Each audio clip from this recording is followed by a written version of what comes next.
have to coach a lot of folks around, hey, you can go this route.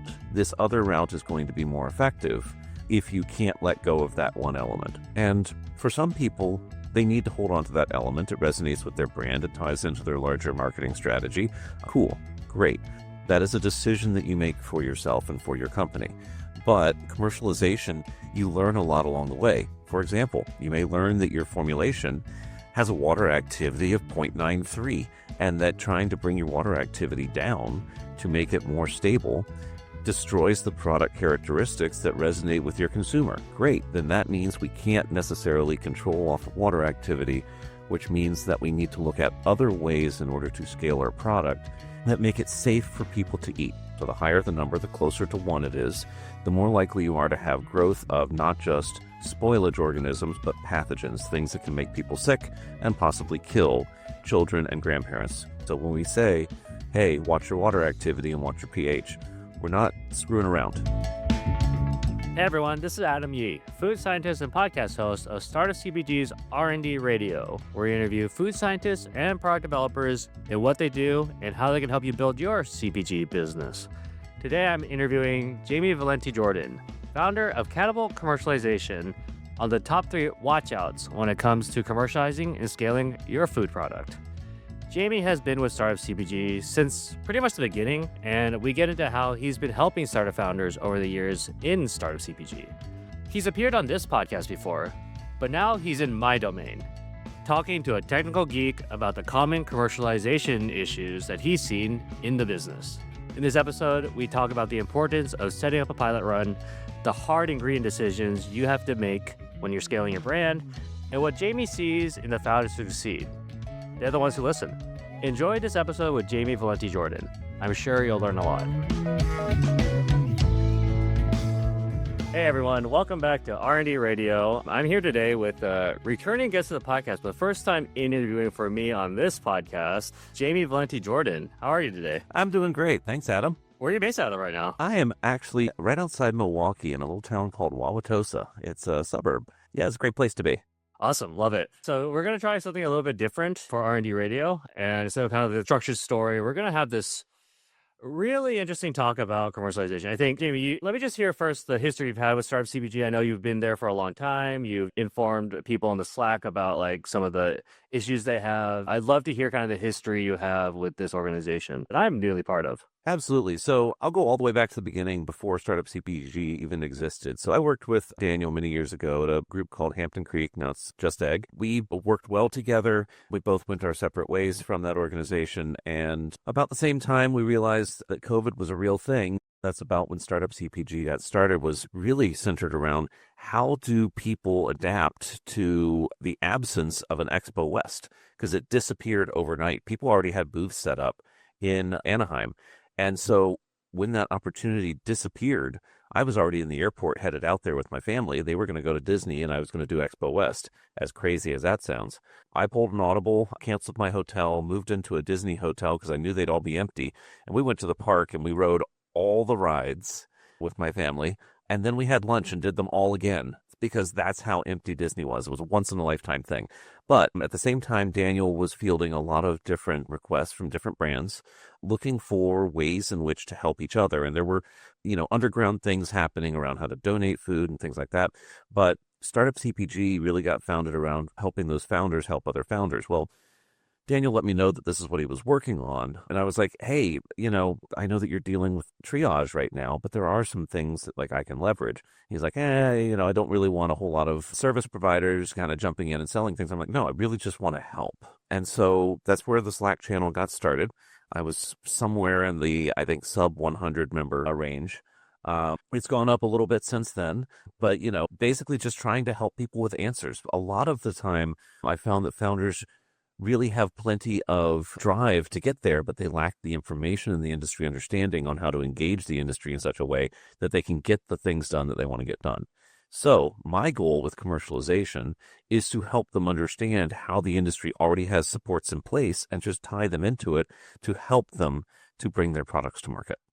Love it. And Jamie, just really quickly, just tell everyone who's new to you what you do. Oh, sure. So I run a organization called Catapult Commercialization Services, about 80 members spread across the U.S. We have about 40 product developers, half dozen engineers, packaging, quality, regulatory. We work with a lot of different co-mans. About 80% of the brands or so that we work with end up in co-mans, but we also build plants. So I'm building 4. I have AutoCAD open on that machine right there. 2 different plants that I'm building right now. So really when it comes down to it, it's really how does the food interface with the business model, and how do we make all of those sorts of things tie together to scale into something that can be profitable. Could you give me roughly a ballpark of how many companies you've kind of helped just throughout your career? Oh, sure. Let's see here. Throughout my career, I've worked with over 400 different brands, helped to commercialize several thousand products at this point. I've installed over 100 million in capital equipment in various facilities all around the country. And yeah, I like to think that I've made a decent impact on the folks that I'm working with. Very cool. So that means you probably have a lot of common questions that you kind of asked and say over and over again. I'm sure you have like an FAQ on your website, but I'd love to hear just on a podcast kind of the common commercialization tips you have, especially with people who are just kind of starting out the business, right? I have my own consulting firm and I've noticed I've been repeating a few things myself, right? And I'm sure you have done this ad nauseum. So I'd love to hear kind of these common commercialization problems you have, because I think in the food industry, it's pretty hard to go step by step, right? Like every step is essentially completely different and really hard to get the information to succeed on the next step. Right. And I think that honestly, when we think in a large scale about commercialization, it's not a linear process. Many times what you find out in a later step turns out to be something that you need to then influence something from a previous step. So what I mean by that is when you're first trying to get your business plan together, what your product is, how long it's going to last, where you're going to sell it, and all of these things, you have to hypothesize or use limited data to validate what it is those assumptions are. As you step through that process of first developing the product, making sure that it resonates with the consumer that you said that it was going to resonate with and things like that, you'll need to go back and update everything. And I think a lot of times we latch on to one piece of our business model that can't change. And if it changes, then everything's out the window. And I think that's where I have to coach a lot of folks around, hey, you can go this route. This other route is going to be more effective if you can't let go of that one element. And for some people, they need to hold on to that element. It resonates with their brand. It ties into their larger marketing strategy about working on a number of different things, not just this one particular product they're trying to launch. Cool. Great. That is a decision that you make for yourself and for your company. But commercialization, you learn a lot along the way. For example, you may learn that your formulation has a water activity of 0.93, and that trying to bring your water activity down to make it more stable destroys the product characteristics that resonate with your consumer. Great. Then that means we can't necessarily control off of water activity, which means that we need to look at other ways in order to scale our product that make it safe for people to eat. And for those that don't know what water activity is, I'll just drop a quick note in here. It is a measure, actually a ratio of fugacities, which I'm not going to tell you anything about, but it is a measure of how much free water is available for the reproduction of bacteria within your product. So the higher the number, the closer to 1 it is, the more likely you are to have growth of not just spoilage organisms, but pathogens, things that can make people sick and possibly kill children and grandparents. Most of the time, you're not going to put something out there that's going to kill college students. You're more likely to kill children and grandparents. So when we say, hey, watch your water activity and watch your pH, we're not screwing around. Yeah, these are very, very hardline food safety mechanisms, right? Exactly. And it is product dependent, and some work better than others. Like a cracker has to be dry, You're right. and pudding has to be wet, right? So Yep. So this is a good topic and very topical. So Caitlin actually asked me to write in the R&D Digest that is launched every month about natural flavors. And natural flavors is something I would say like someone who's just getting started in the food industry doesn't really know a lot about. And then once they discover it, they essentially have a choice to use them. And sometimes what I generally have to do is just tell them the benefits of, let's say, using natural flavors versus not. And I always have to say, this is your choice on what direction you want this company to go to. I'd love to hear your thoughts on specifically that topic, but also just that type of decision that you have to make as you grow a food company. Sure. I'll talk about natural flavors in two lights because I'm seeing a shift right now that people want to get out of things listed as natural flavors on their label.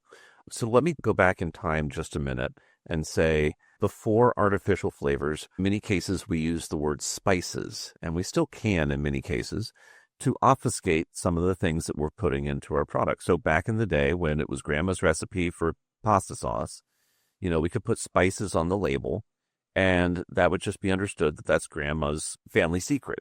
We still can do that, but people want to know what's in their products, clearly, right? And so we've moved away, in a lot of cases, from spices to calling out the garlic and the oregano and things like that grandma used to put in there, because that communicates to your consumer what's in there. They feel happier knowing what's in there because they know what they're putting in their body.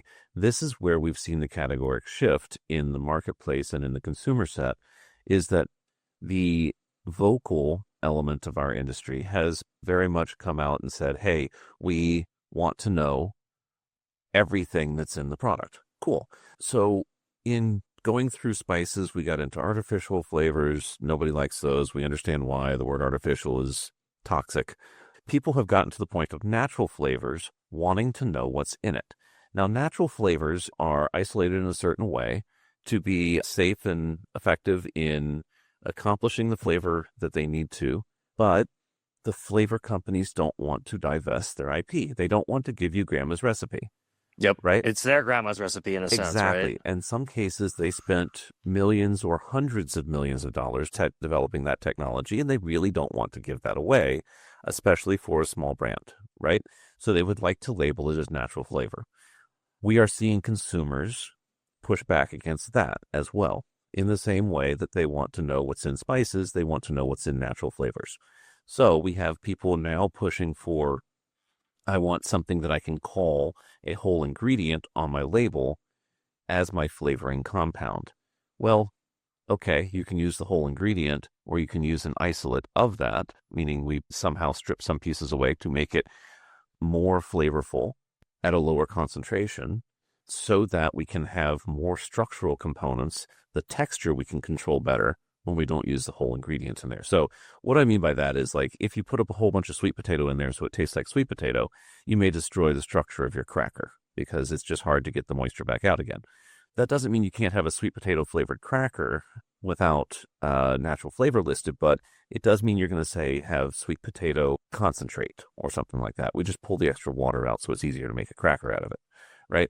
So there's a lot of different moving parts in this, but from my experience right now, in the last 12 months, I've seen more and more folks ask for, well, I don't want natural flavors. How can I just have this be whole component? And in some cases, it's doable. And in some cases, the flavor and the structure that you're looking for are not available without the use of concentrates, extracts, oleoresins, or others. Right. And sometimes people don't like the way those label. So you just have to keep in mind, like, we are trying our best here from the food science side of things, but we do have to, as a first step, as table stakes, make a safe product. For sure.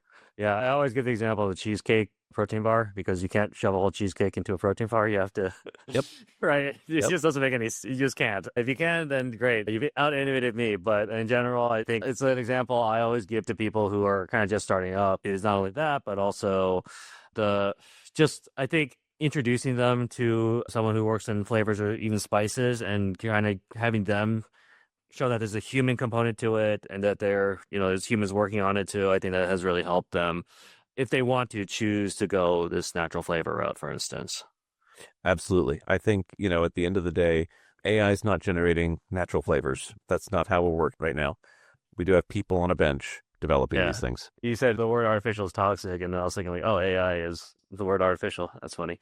We might get into that topic later, but because I'd love to hear your thoughts. Do you have any other common commercialization questions that you get? Sure. I get a lot of chicken and the egg questions, like, how do I do this before knowing this, or how do I do that without knowing this? I think it just goes back to knowing that this is an iterative process. You have to, in some cases, guess and then check and validate as you go through the rest of the commercialization process. So what I mean by that is, you may think, hey, this is what I think my formulation is going to be on the bench. And when you take this to a pilot scale, which is kind of your first step up from what you're doing on bench, which is our definition for like kitchen level, right? Pilot scale is the furthest we can scale equipment down. So this is the large scale industry trying to make an attempt to make it easier to scale things up by scaling things down. So when we move from kitchen and benchtop to pilot scale, that is where we're going to learn how the product's going to change, right? Now, that's not saying we have to throw the baby out with the bathwater. There's oftentimes to just make a minor tweak, or more often, just the order of ingredients or how we shear them together or at what temperature we do that at in order to build a product that still meets the gold standard of what was developed on the bench. So the bench step can't really be skipped and go straight to pilot. The pilot also is much more expensive because you have more materials in motion.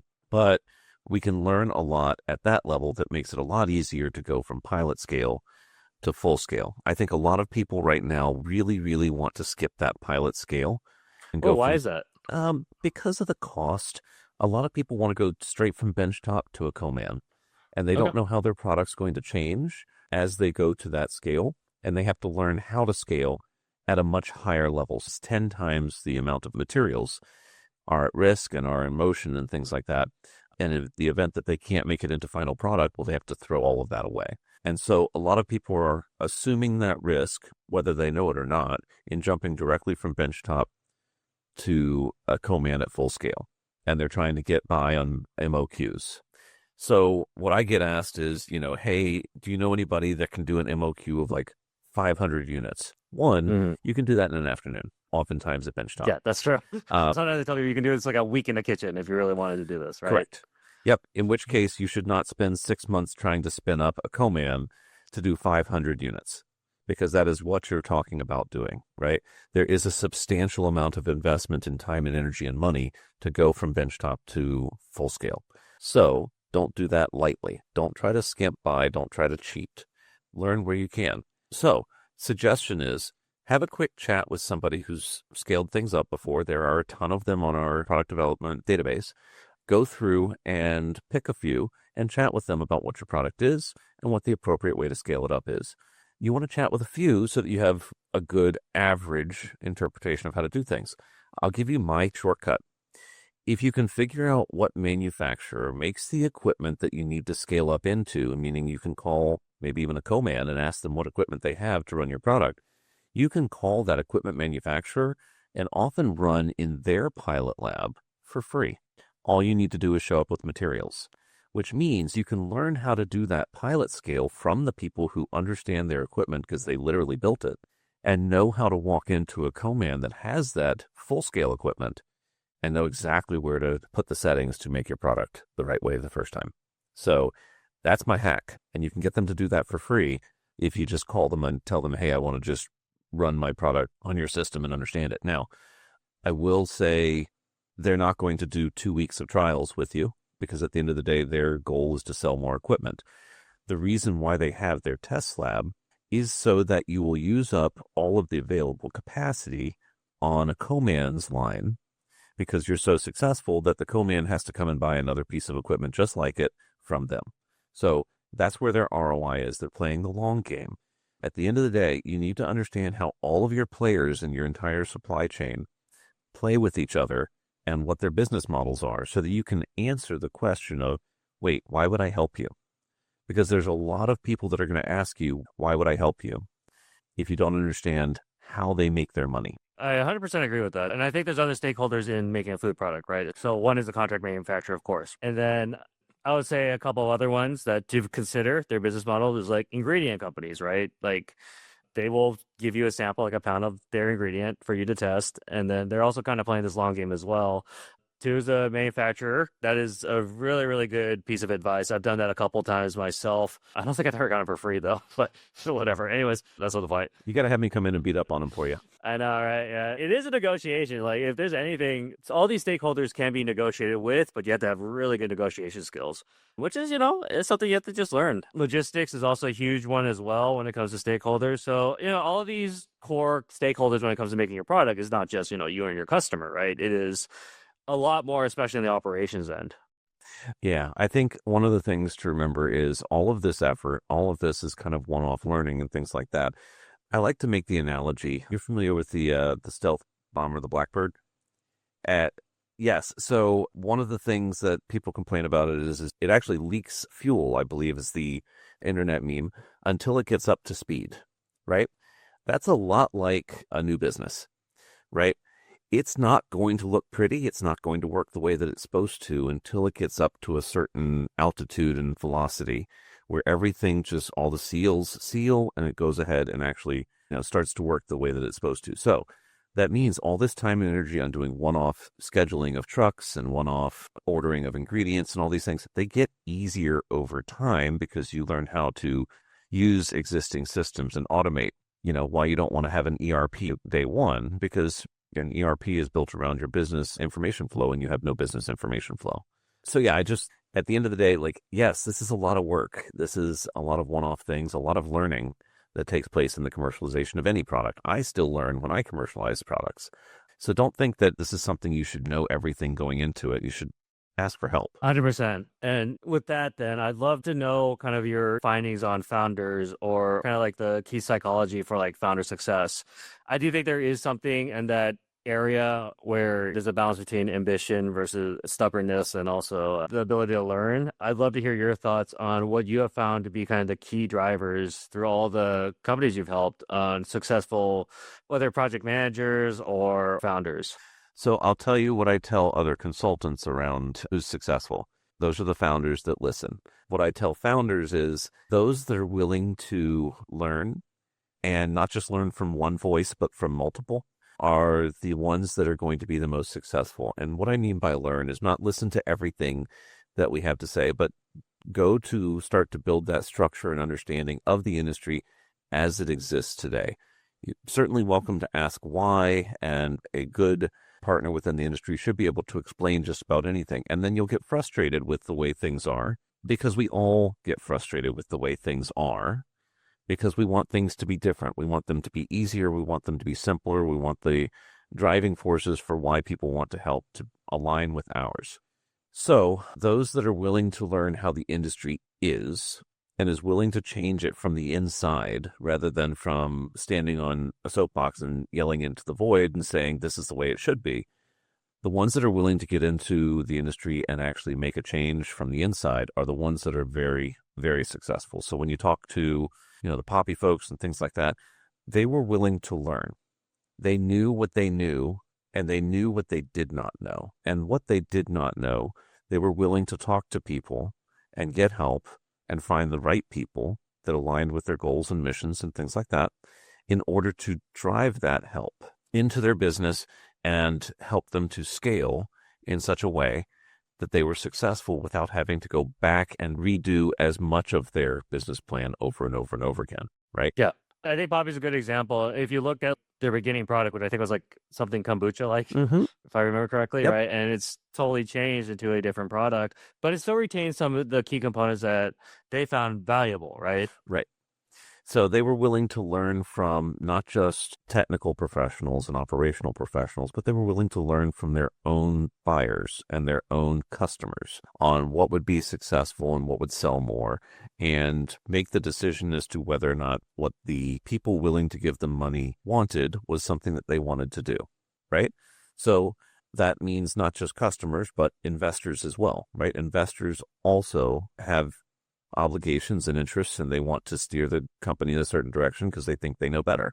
The best way to combat that is with data that suggests, hey, we've studied this and this is the right answer. So, but consumers don't listen to data, right?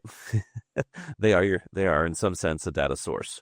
So you have to be willing to kind of see where they want to lead you and see if that's a product you want to make. But you can't just stick your head in the sand and say, I don't care what my customers think, this is the right product to make. You have to at least understand what they want. At least my business model when it comes to working with founders is how do we get a product as fast as possible where you're comfortable being exposed to the consumer about it, right? And you're going to just learn a lot anyways. But I think that fundamental step, just I try to like in between coach them about feedback. Like my feedback is not super valuable and your feedback with your friends is not super valuable. Your consumer or random stranger's feedback is very valuable. And if you get enough of that data, you start to develop a direction essentially to go to the next step. Exactly. And if you are, let's say, centered around a major population area, most likely the consumers that you have access to all live in that population area. That doesn't mean that you necessarily know what the tastes and preferences are of consumers in another population area without having a way of knowing that. So either that's syndicated data or that is physically going there and asking people, but you're going to get the data that you set yourself up for. If you're going into a Walmart to ask people about a product that you're going to have to sell into Whole Foods, you're getting the wrong data to begin with, right? If you're asking people in Walmart about what they think Whole Foods buyers would buy, or however you're looking at that, it's a mismatch. Those are typically not the same buyer. So make sure that you know who you're talking to. Yeah, that's what I learned from my CPG company is like the retail environment is its own ecosystem of people, right? So let's say for San Francisco is the playbook, and there's a different consumer in Berkeley Bowl, which is probably the gold standard, I would say, in that area. In that and then area, there's yep. yeah. And then maybe Luke's Local is a totally different demographic in San Francisco. So I think I found that really interesting when I was kind of exploring that space. And I think there's some value in that as well. Absolutely. Yeah, I love Berkeley Bowl. Yeah, that's some weird stuff there. Yeah. Yeah, I went to Earth Fair in Asheville, and it had very similar vibes. So Oh yeah, yeah. And Air One and SoCal. Yes. And different bodegas up New York City. There's different areas, different places for new brands in each area of the country. So definitely know who is going to be cultivating your customers into a marketplace so that you know that you're entering that marketplace with something that'll sell to that customer. Yeah, love it. We're going to wrap up here. Do you have any questions for me? I hope not. I don't. I mean, I could sit here and pick your brain for days, Adam. I mean, you're a legend in the industry. I mean, no. Oh, no. We're not going to let them cut this. Not at all. No, definitely not. No, but, I think as we move forward in seeing what the food industry is going to become, because we have a lot of different forces on it right now, and some positive, some unknown. I'm sure some of them are negative as well. But, at the end of the day, I think there's always new niches being created. I've known products that were developed one day and actually didn't launch for several years later, or in some cases they launched, they failed, and then somebody else copied that, and it was very successful. Just make sure that you're in tune with what your consumer wants today and, get a lot of people talking into your company. You ask for questions for you, though. What do you see out there? What's new in consumer trend right now? So I follow kind of three pillars. One is AI and how we're using AI in the industry from both not only our end, but also the CPG end, or let's say the food science end versus the CPG end. GLP-1s has been something that I think is really fascinating. We're seeing real steep growth on that end, on who's using it and how that's affecting companies. Some companies are suffering. They don't like to say that they're suffering from GLP-1 usages, like let's say bigger food companies like PepsiCo, which, it is proof that the stock prices is going down on that end. Variety of different factors, but of course, GLP-1s is a really big component that they're not really talking about. And then I would say ultra-processed foods has really been kicking up, mainly because of so many forces with RFK Jr. And you can definitely tell when a trend is happening when people are trying to jump on the certification game. And there are a few people who are jumping into the certification game on ultra-processed foods, or so to say, non-ultra-processed foods. So that's really quickly what I'm kind of focusing on in terms of like more deeper research than what I normally do with brands. Absolutely. And that's good to stay in front of because, some of us look to you to lead the way in that information sharing. So appreciate all your efforts. School. That's why I'm in grad school. All right. Well, anyways, Jamie, just one last question is where can we find you if we want to pick your brain more? Sure, absolutely. I'm all over LinkedIn. Luckily, there are only 2 people on the planet with my last name, me and my wife, so super easy to find me. But, if you want to chat about project things, always reach out to me through DM and on the Startup CPG Slack. I will get back to you within a couple days. If you need a faster response, email me at leadership@catapultserve.com. That's CATAPULTSERV.com. Love it. Thanks for being on my section of the show. My pleasure, Adam. Always fun. And, the industry's small. We'll be around. Thank you for listening to Startup CPG's R&D Radio. I hope you guys enjoyed this conversation. We've now arrived together at the end of another episode of the Startup CPG podcast. I'm proud to be part of the team that's part of the top globally ranked podcasts in CPG. As you may know, we're not just a podcast, we're a community of brands and experts, and you should join. You can sign up at startupcpg.com, and you'll then get invited to our online Slack community and be informed on great guests and amazing networking opportunities to get you in front of buyers, investors, brands, and more. Thank you for listening and have a great day.